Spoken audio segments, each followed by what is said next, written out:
September સિરીઝની શરૂઆત સ્થિરતા સાથે નિફ્ટી નીચલા સ્તરેથી લગભગ 50 પોઈન્ટ સુધરીને 24,500ની નજીક પહોંચ્યો. બેંક નિફ્ટીમાં આજે આઉટ પરફોર્મન્સ જોવા મળ્યું, પરંતુ મિડ કેપ અને સ્મોલ કેપમાં દબાણ.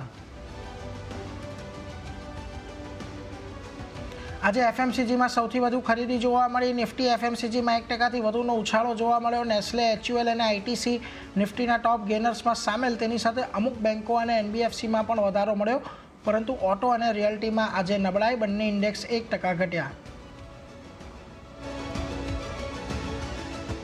જીએસટી સ્લેબ પર જીયુએમની ભલામણ. ટેક્સટાઇલ કાર્પેટ પર જીએસટી 12%થી ઘટાડી 5% થવાના અહેવાલ.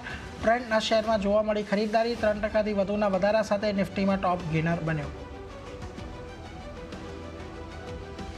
આજે બજારની નજર રિલાયન્સ ઇન્ડસ્ટ્રીઝની 48મી એજીએમ પર. રિલાયન્સ રિટેલ, ટેલિકોમ અને કારોબાર આઈપીઓની ટાઈમલાઈન બજારને રાહ. આ સાથે જ નજર ગ્રીન એનર્જી અને પેટકેમ બિઝનેસના વિસ્તરણ માટેના રોડમેપ પર પણ. સીએનબીસી બજાર પર બપોરે 1:27 વાગ્યાથી એજીએમનું મોટું કવરેજ.